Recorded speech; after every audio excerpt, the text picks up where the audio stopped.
सात संगत जी, प्यार से कहना धन निरंकार जी। सात संगत जी, दासी आज आपके बीच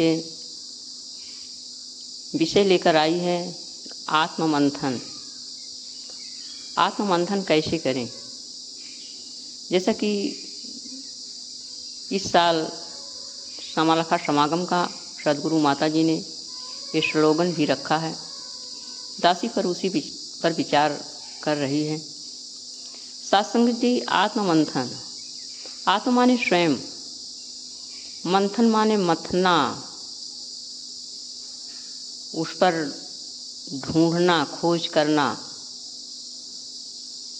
तो सत्संग जी, सदगुरु माता जी ने ये अपने मनों में क्या सोचा कि आत्ममंथन का विषय दिया है। इसके पहले स्लोगन था विस्तार असीम की ओर। सत्संग जी, उसको सालों बीत गए, विस्तार असीम की ओर। देखा गया कि इस दासी ने मंथन किया स्वयं अपने अंदर कि हम चारों तरफ तो अपना विस्तार, अपना फैलाव, अपना विकास कर ले रहे हैं, भौतिक पदार्थों की तरफ ही, सांसारिक ऊंचाइयों की तरफ, यहाँ तक कि जो हमारे खास दुश्मन हैं, लोभ, मोह, क्रोध, ईर्ष्या, द्वेष की तरफ, ये सारा विस्तार हम करते चले जा रहे हैं, जो कि हमारा नुकसान ही पहुंचा रहे हैं। इससे हमें कोई फायदा नहीं मिल रहा है। इस पर सदगुरु माता जी ने रखा कि हे मानो, जिस तरफ तू आगे बढ़ रहा है, जो अपना विस्तार किए जा रहा है, तुम भले ही सोच लो कि तो हम ऊंचाइयों की तरफ जा रहे हो, लेकिन ये ऊंचाइयाँ ऐसी ऊंचाइयाँ हैं कि यहाँ से गिरोगे तो चकनाचूर हो जाओगे, फिर बचोगे नहीं। इन्होंने कहा ये विस्तार हमें किधर करना है? असीम की तरफ करना है। असीम क्या है? असीम ये निराकार परमात्मा है, जिसकी कोई सीमा ही नहीं, जिसका कोई दायरा ही नहीं है। सत्संग जी, आज हम सदगुरु की कृपा से इस असीम को जान चुके हैं, जिसका कोई दायरा नहीं, जिसका कोई सीमा नहीं, जो अखंड है, अछेद है, अभेद है, मंडलाकार है।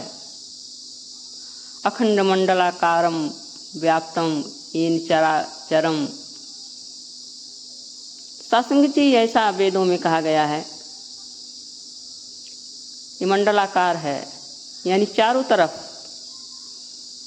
गोलाई रूप में फैला है, और सृष्टि की जो भी रचना है इसी के अंदर है।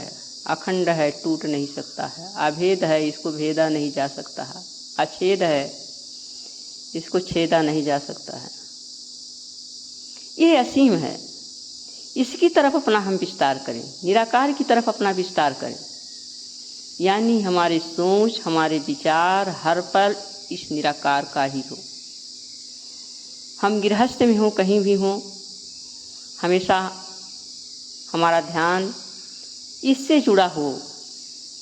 सत्संगति, जो हमारा ध्यान अपने मूल से जुड़ा होगा, तो हम कभी भी गलत रास्ते की तरफ नहीं जाएंगे। अब दासी आप सभी को आत्ममंथन की तरफ ले चलती है। तो दासी आत्ममंथन अपने अंदर करके ये पाई कि शायद हम सभी लोग जो ये स्लोगन विस्तार असीम की ओर था, जा नहीं पा रहे हैं। अपना विस्तार हम असीम की तरफ अभी भी नहीं कर पा रहे हैं। अभी भी वही सांसारिक कार्यों में लगे हैं, सांसारिक ऊंचाइयों को छूने में लगे हैं। असीम की तरफ हमें बढ़ावा नहीं मिल रहा है, हम अपने को बढ़ने नहीं दे रहे हैं। तो इन्होंने अपने को आंकने के लिए स्लोगन दे दिया आत्ममंथन कि हे मानो, तुम आत्ममंथन करो, अपने अंदर झांक के देखो, विचार करो, क्या तुम असीम की तरफ बढ़ रहे हो, या कि जहाँ पर खड़े थे अभी भी वहीं खड़े हो। सत्संग जी, विचार किया जाए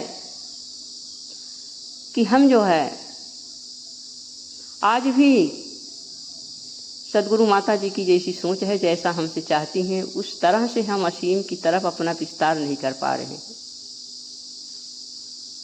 जो ये चाहती हैं, हमसे जैसा चाहती हैं कि ये जो इंसानी चोला हमें मिला है, अनमोल बताया गया है, इस इंसानी चोले का हम मोल डाल पा रहे हैं कि नहीं डाल पा रहे हैं। हम विचार करें। विचार करने से हम पाएंगे साथ संगत जी, यदि हम अपने अंदर विचार करते हैं, अपने ऊपर विचार करते हैं, तो हमें अपने अंदर की कमियां नजर आती हैं। जब स्वयं अपनी कमियां हम जान जाते हैं साथ संगत जी, तो उस कमियों को हम दूर करने का प्रयास करेंगे, कोशिश करेंगे। और जब हम दूसरों में कमियां देखने में लगे रहते हैं, तो वहां हम अपने को उससे अच्छा समझते हैं। जब उससे अच्छा समझेंगे तो हम अपनी कमियां हमें दिखाई ही नहीं पड़ेंगी। इसलिए हमें दूसरे के बारे में नहीं सोचना है, दूसरे को नहीं देखना है, बल्कि अपने बारे में सोचना है, अपना देखना है, आत्ममंथन करना है, स्वयं का मंथन करना है। हम स्वयं कहाँ खड़े हैं, हम स्वयं किस दिशा में जा रहे हैं, स्वयं हमारी विचारधाराएं कैसी हैं, इन सारी बातों पर हमें विचार करना है। इसको ढूंढ ढूंढ कर अपने मन से ऊपर ले आना है, जिससे हम सदगुरु माता जी जैसा चाह रही हैं उनके अनुरूप बन पाएं। सत्संग जी, आत्ममंथन स्लोगन के से हमारे बारे में केवल यही कहा जा रहा सदगुरु माता जी की तरफ से कि हे इंसान, तुम जो है फालतू की चीज़ों की तरफ अपने मन को, अपने दिमाग को ना लगा करके स्वयं की तरफ लगाओ। और जब स्वयं की तरफ लगाओगे तब तुम्हें पता चलेगा कि हमारा विकास किस तरफ हो रहा है, हम गलत दिशा में जा रहे हैं कि सही दिशा में जा रहे हैं, कि हम जहाँ खड़े थे, हमको चलना है, आगे बढ़ना है, हम वहीं खड़े हैं। आइए साथ संगत जी, हम कोशिश करें। सदगुरु माता जी से अरदास है कि तू करन करावन हार हो माँ, ऐसा बल बख्शो, ऐसी हमारी सोच बना दो कि हम आत्ममंथन करके, हम अपने बारे में अध्ययन करके, स्वयं की गलतियों को ऊपर ला करके उसको धीरे धीरे दूर करने का प्रयास करें।